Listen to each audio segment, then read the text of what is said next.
জুলাই গণঅভ্যুত্থানে রংপুরের আবু সাইদ হত্যা এবং ঢাকার আশুলিয়ায় ৬ মরদেহ পোড়ানোর মামলার আসামিদের আজ ট্রাইব্যুনালে হাজির করা হয়েছে। সকালে পৃথক প্রিজন ভ্যানে তাদেরকে আদালত প্রাঙ্গণে নেওয়া হয়। সকালে প্রথমে আশুলিয়ার ৬ মরদেহ পোড়ানোর মামলায় সাবেক পুলিশ কর্মকর্তা আবদুল্লাহিল কাফি ও শহীদুল ইসলাম সহ ৮ আসামিকে ট্রাইব্যুনালে নেওয়া হয়। পরে রংপুরে আবু সাইদ হত্যা মামলায় সাবেক পুলিশ কর্মকর্তা আমির হোসেন সহ ৪ আসামিকে ট্রাইব্যুনালে হাজির করা হয়। আন্তর্জাতিক অপরাধ ট্রাইব্যুনালে আছেন সহকর্মী মাহিদুর রহমান। সেখান থেকে তিনি আরও তথ্য নিয়ে আমাদের সাথে যোগ দিচ্ছেন। মাহিদুর, জুলাই আগস্টের এই দুটি গুরুত্বপূর্ণ মামলার আজকের কার্যক্রমের বিষয় আমাদের জানান।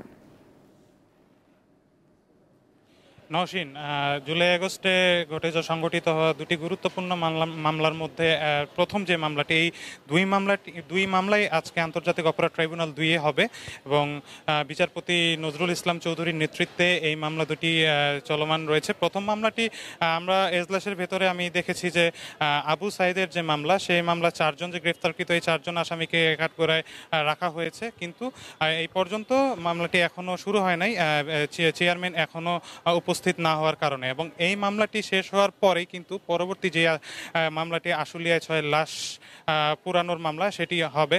আমি আপনাকে জানিয়ে রাখি যে আমরা সকাল থেকে এখানে উপস্থিত আছি এবং দেখেছি যে দুটি প্রিজন ভ্যানে পৃথকভাবে আবু সাইদের হত্যা মামলায় সংগঠিত 4 জনকে এবং আশুলিয়ায় হত্যা মামলায় 8 জনকে, মোট 12 জনকে আজকে কিন্তু ট্রাইব্যুনালে উপস্থিত করা হয়েছে। এবং আপনাকে আমি জানিয়ে রাখি যে গত বৃহস্পতিবার অর্থাৎ 10 জুলাই আবু সাইদ হত্যা মামলার জন্য যে তদন্ত প্রতিবেদনে যে 30 জনের নাম উঠে এসেছে, তার মধ্যে 4 জনকে আজকে উপস্থিত করা হয়েছে এবং বাকি যে 26 জন, এই 26 জনকে উপস্থিত হওয়ার জন্য দুটি পত্রিকায়, একটি বাংলা এবং একটি ইংলিশ, দুটি পত্রিকায় কিন্তু বিজ্ঞপ্তি প্রকাশের মাধ্যমে তাদের আজকে ট্রাইব্যুনালে উপস্থিত হওয়ার জন্য বলা হয়েছিল, কিন্তু আজকেও কোনো সেই 26 জনের একজনও উপস্থিত হন নাই।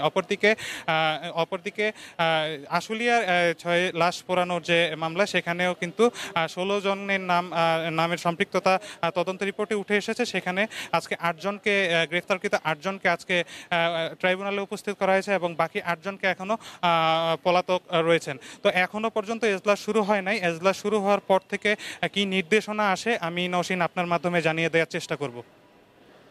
মাহিদুর, আপনাকে ধন্যবাদ।